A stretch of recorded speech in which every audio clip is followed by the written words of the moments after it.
Welcome to the webinar on blood glucose monitoring, why, when, where, and how. My name is Monica. I'm a credentialed diabetes educator. I'll be your presenter today to guide you through this webinar. Blood glucose monitoring is a way of finding out the concentration of glucose in your blood. It will assist you with your diabetes management. Keeping your blood glucose level in a specific target range can help you to feel well, stay healthy, prevent the diabetes complications.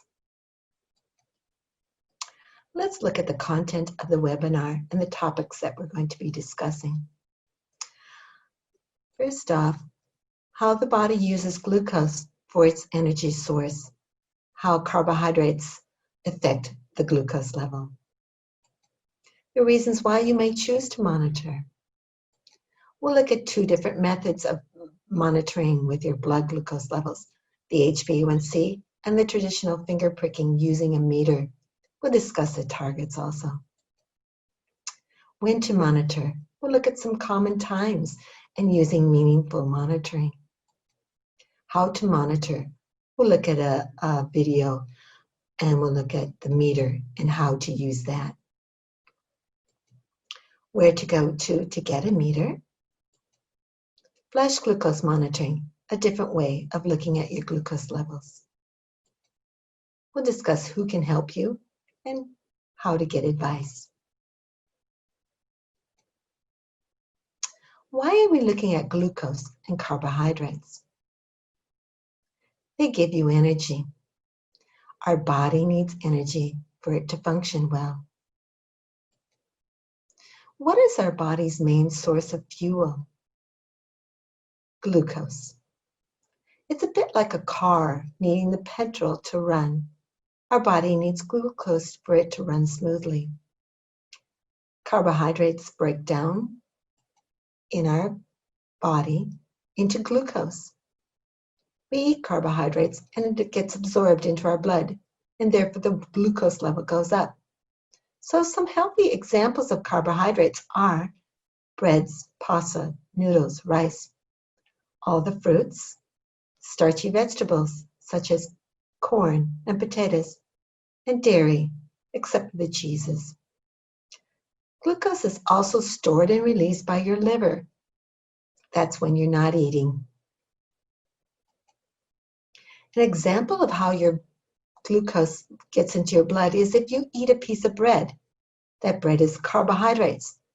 That bread gets broken down through your GI, your gut, and then gets absorbed into your blood vessels. Then the blood vessel has glucose in it. That level has gone up. So what happens next when you have glucose in your bloodstream? The blood reads that and releases the hormone called insulin. Insulin comes from your pancreas. That insulin acts as a key. It can open up the cell wall, get the glucose from your blood into the cell, and now you have energy. Without enough insulin or that key not working well, the glucose can't get into the cell, and the glucose remains in the blood. If the glucose is not in the cell, and it goes and stays in the blood, it can reduce your energy levels and your body functioning. If the glucose remains high over time, it can damage those vessels and nerves in your body and increase your risk of diabetes complications. So you may choose to monitor so that you can tell if your glucose is in your blood or still in, has it gotten into my cell to give me my energy. Have you thought of specifics why you might want to be monitoring? Again, you want to see if the energy or the glucose is in the cell, or is there still too much in the vessels? Am I in my target? I can see the effects of my lifestyle. The food that I eat, the activity that I do, the stress that I'm under, all influences my body and my blood glucose level. I might want to use those values to guide my decisions in how I manage my diabetes. If I'm outside my targets, maybe I need to seek some assistance to get into those targets. I can use the levels to guide me. Maybe I need to change my medications, get some advice on my meal plans, start some new activities. By monitoring and looking at the values, I can see the trends and patterns. It helps me to make some healthy choices. I can empower myself by looking at the values. If one day I monitor when I'm walking and I notice that I'm in my levels, my target levels, I might want to do some more walking. It can guide my decisions. So let's look at two different methods of monitoring my blood glucose levels. The first one is the HbA1c, a long-term measurement, average glucose level over a past period of time. We can also look at using a meter. That can show me what's happening now. So the HbA1c is a test. It's also called glycolated hemoglobin. It's a pathology blood test where you check the average glucose level over the past period of 10 to 12 weeks. The more the glucose that was in my blood, the higher this value will be. This is an average over the past. It doesn't look at specific highs and lows. It's recommended that you have that done every 12 months at least. You may be wanting to have it done more frequently. Your GP will decide, maybe every 3 months to 6 monthly. Do you know what your most recent value is? Have you ever discussed the HbA1c with your GP? Let's look at some general targets. Generally, to keep your body healthy, it's recommended that you stay under 7% or 53 millimoles per liter, 53 millimoles per mole. There are two values on your pathology reports, the percentage and the millimoles per mole. They're both the same measurement. Just in Australia, we get two values. This target, however, should be individualized. Your doctor will set your targets with you. It may depend on your age, what medication you're taking, and your medical history. The higher the HbA1c reflects, the higher the average blood glucose level from day to day. Being outside your targets do increase your risks of having diabetes complications. Your doctor will use these values to guide their decisions and your management plan. Ask your doctor again what you should be aiming for and discuss your readings with them. The HbA1c is the average over the past period. Let's look at the meter now. The meter can guide you to what's happening in your blood at a specific time. Do you know what your target levels should be? Have you discussed them with your GP? These are general guidelines. Those who have type 1 diabetes, generally on fasting or before meals, their targets would be between 4 and 8 millimoles per liter. And 2 hours post your meals, it would be under 10. Those who have type 2 diabetes, targets could be on fasting or before meals, 6 to 8 millimoles per liter. And 2 hours post the first mouthful of your meal, between 6 and 10. Normal blood glucose levels, if you do not have diabetes, range between 3.5 and 8 millimoles per liter. Maybe you and your doctor have decided that this is your target. Each target should be personalized. Do discuss with your doctor. Again, why you have different targets could be if you're pregnant, you might want a lower target. If you're slightly older, you might want a higher target. Let's look at when you might consider monitoring with that meter. Some common times. It can be individualized whether you do want to be using a meter or not.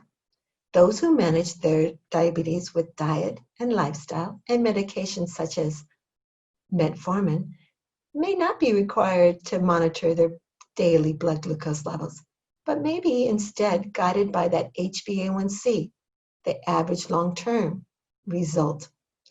But maybe you and your doctor have decided that you want to be monitoring to see what's happening at specific times. The general times for these may be waking first thing in the morning.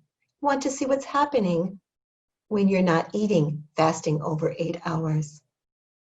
Then 2 hours post the first mouthful of your meal.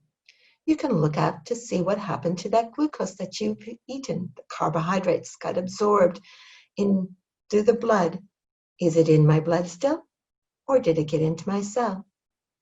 These are common times for those who have type 2 diabetes on oral medications. Those who have type 1 diabetes or type 2 diabetes requiring insulin might want to be monitoring at different times. They might be before meals, before bed, when exercising. If you're suspecting that your blood might be low blood glucose level, considered a hypoglycemia, which is lower than 4 millimoles per liter, could happen. So you might want to monitor to see if you are low and to treat that. Not everyone is at risk of having a hypo or being low. Do speak with your healthcare professionals to see if you're at risk. The majority of those who have type 2 diabetes are not at risk of going too low. But if you're on insulin, you may be at risk. If you're on insulin, you may need to monitor your levels to be able to drive. Don't drive under 5 if you're at risk of having hypo.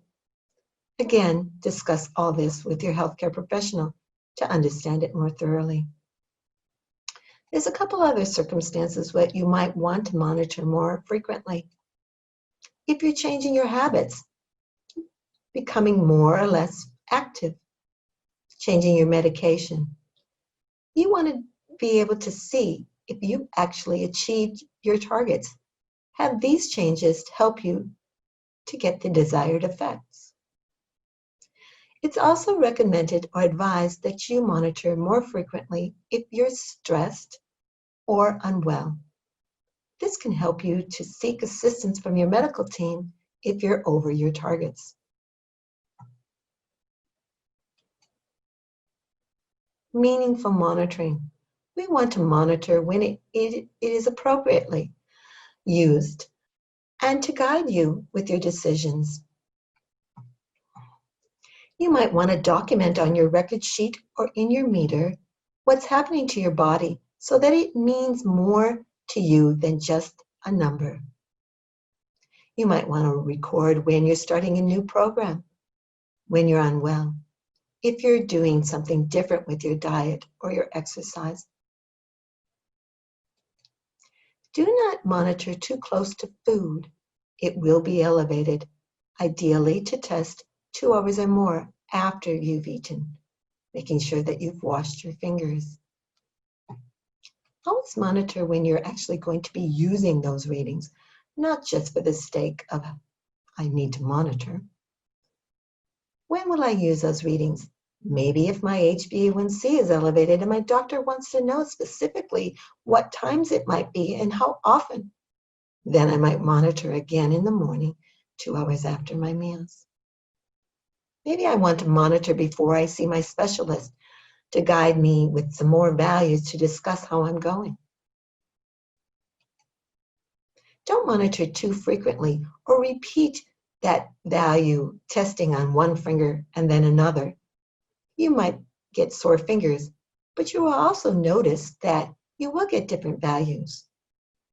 Your blood circulates. The readings will change.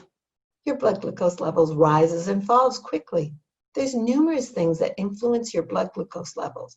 Using a different meter will influence the level. Maybe if you change your food, what insulin I'm on, how much I've exercised, if I'm unwell, or how stressed, All those things will influence your blood glucose levels. Do you know how to use a meter? Have you looked at them? Let's look at it. There's some basic equipment that you'll need. You'll need that lancing device, the thing that's going to prick your finger. You'll need the replacement needles called lancets in the lancing device. Some of them have one needle, some of them have a barrel system. Do look at the manufacturer's recommendations for how often you need to change those lancets. They will become blunt with overuse. You'll need a blood glucose meter. You'll need the reactive strips that corresponds with that meter. They will need to be in date and stored properly. You'll need a sharps container. You'll need to have that lancet that you will need to change be disposed in a sharps container. They do not go in the regular rubbish. That container would be a hard plastic bottle with a screw-on lid, or you can purchase them from your chemist. Do dispose of them in the sharps disposable units. Ask your chemist or your diabetes team where they might be. You'll need a record sheet or a way of recording your blood glucose levels so that you can see trends and patterns. You can buy an online or from your chemist a record book.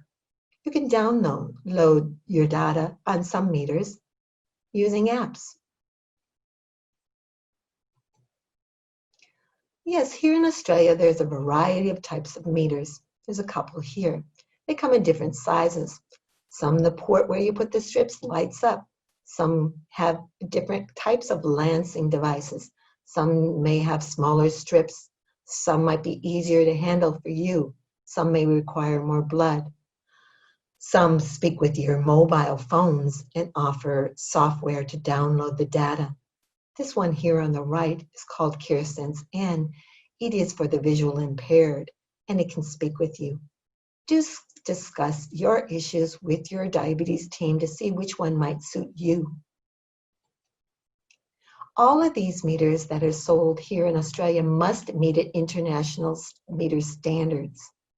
The standards here in Australia say that the values that these meters put out must be accurate within 10 to 15% for 99% of the readings. 10 to 15%, what does that mean? The laboratory value, if that was 8, then your meter could range between 6.8 or 9.2 millimoles per liter for 99% of the time. There is a range on those values, plus or minus 15%. As a result, each meter probably will give you a different value. Use your values as a guide.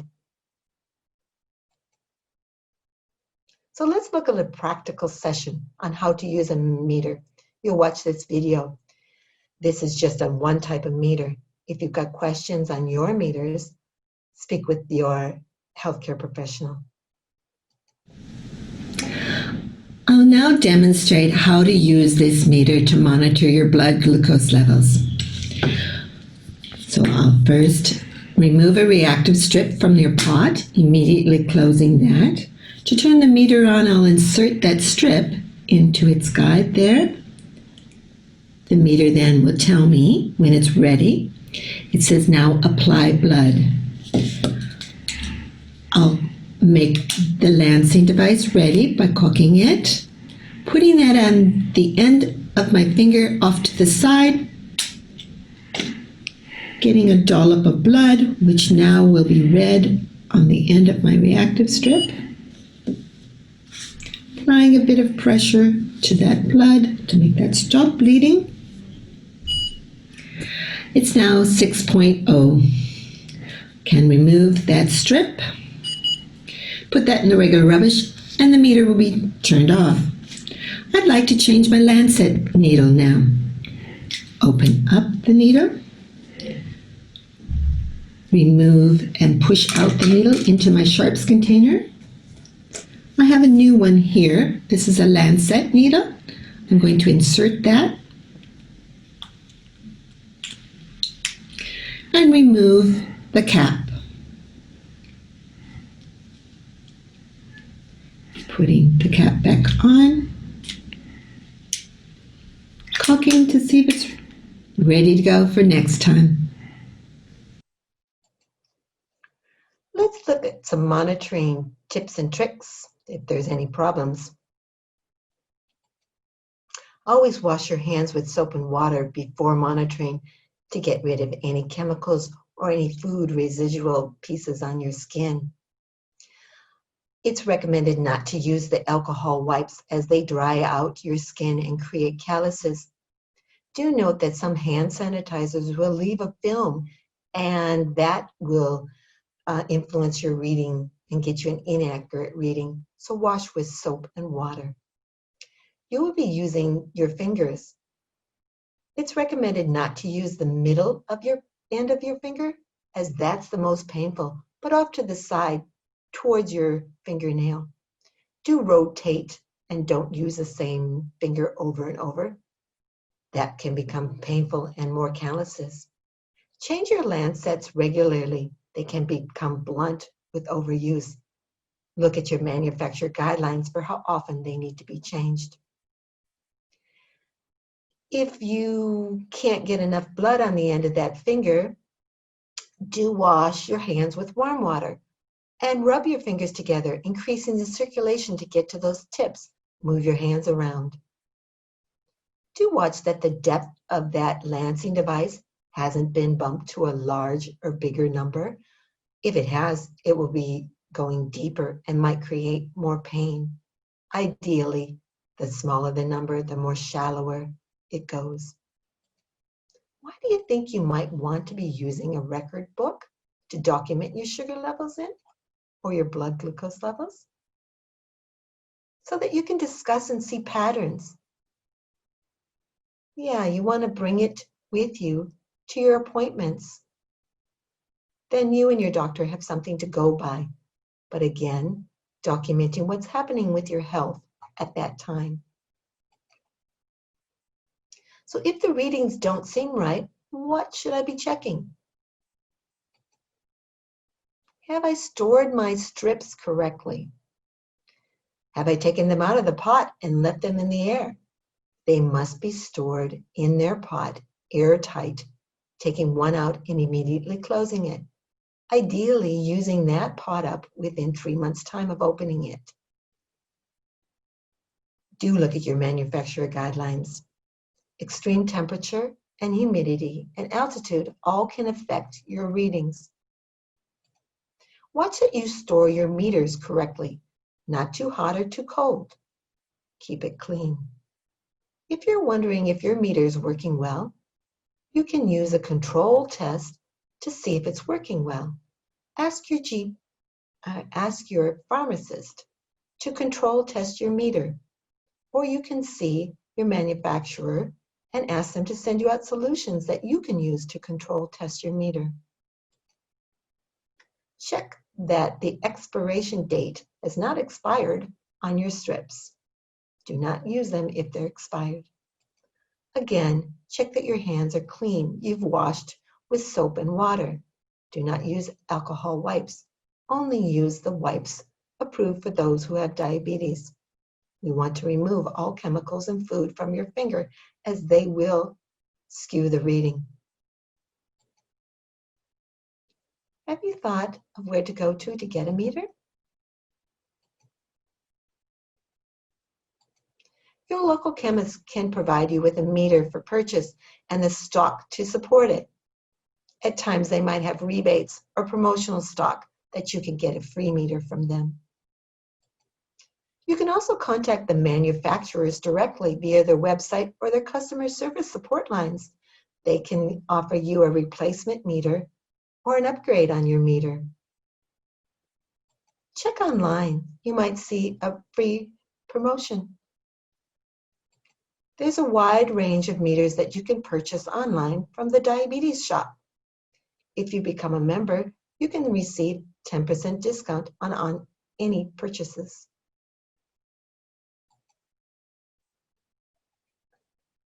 Have you heard of another way to look up glucose levels? It's called the Flash Glucose Monitoring System, the Freestyle Libre system. This system is a different way of looking at monitoring. It's not the traditional finger pricking method. It does not look at your blood glucose level. It looks at and measures your glucose in the interstitial fluid. That's the fluid between your cells, in your tissues. It's not the same as your blood glucose level. It lags behind your blood glucose level. It may be 5 to 10 minutes behind the glucose level. That depends on how quickly your glucose is changing. There's no alarms. It shows a trend arrow and a history with a graph. It's only recommended for those who use insulin. It's not to replace your blood glucose monitor. You do not dose your insulin using those readings. It can be expensive for most people. Do see the manufacturer's website. The NDSS does provide limited subsidies for those who have type 1 diabetes. Speak with your healthcare professional if you've got questions on subsidies. So how does this Libre system work? You apply a sensor to the back of your arm. That sensor lasts up to 14 days. You swipe the reader over the sensor to see the value of your interstitial glucose level, and you can see a trend arrow. As you can see here on the right, the value is 5.3, and the arrow is straight across. It's not rising or falling. And below that, you can see that there is a graph. If you swipe it at least every 8 hours, you can see the history of the past 8 hours. You can also download this value and all the readings for the past and discuss them with your healthcare professional. Again, it does not replace glucose monitoring for your blood, but can be used in conjunction with it. If you've got questions, please go to the manufacturer's website. There's numerous videos that you can watch that explains this system, or you can speak with your healthcare professional. So who can help you if they've got issues with any monitoring or questions on your monitoring? The NDSS, National Diabetes Service Scheme. It's an Australian government initiative. It's a support service, a practical help and guidance for those who have diabetes or want to understand diabetes. The website has numerous resources and information. It has a fact sheet there at the website explaining blood glucose monitoring. There's educational resources and lots of articles on a variety of topics. One of the educational resources is an online course called Type 2 Diabetes and Me. I recommend that course if you have type 2 diabetes and you want to understand it and see how you self-manage. They do run a comprehensive session on blood glucose monitoring in that course. You can ring or call the helpline from NDSS on 1-800-637-700. You can speak with a healthcare professional. You can speak with a credentialed diabetes educator and ask questions on monitoring.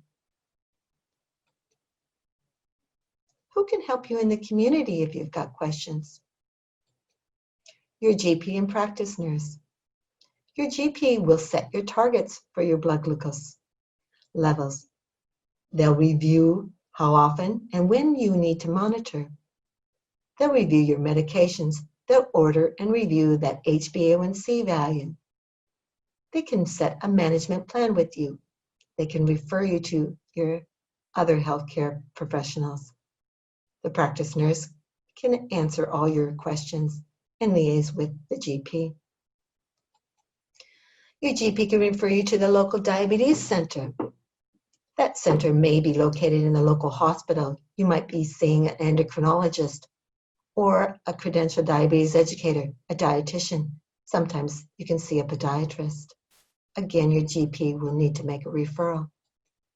You can see your pharmacist. They'll be able to assist you with purchasing a meter and the stock to support it, and they'll be able to show you how to use that. They can also go over subsidies with you.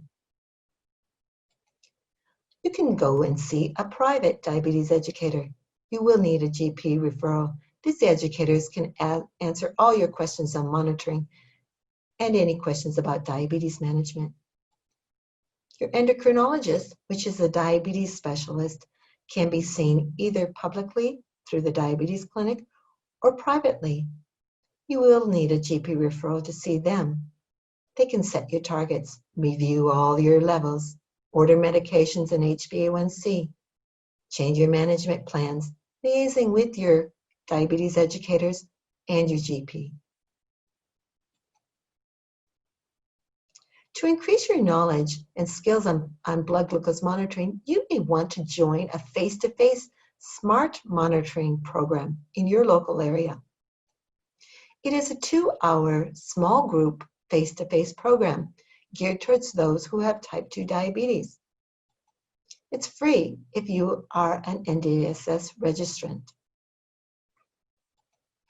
If you attend this program, you can increase your knowledge and your skills on self-monitoring, plus get some more tips on problems that you might have with monitoring. It's another opportunity to address your personal concerns. For more information, please refer to the NDSS website. Look under Supporting Programs, or go to your local state diabetes organization and their website. I hope this has made you more confident in understanding blood glucose monitoring, why you may choose to monitor, when are some common times, where to go to for help, how to use that basic blood glucose monitor. Thank you very much. If you have questions, please don't hesitate to contact us on the NDSS helpline, 1-800-637-700.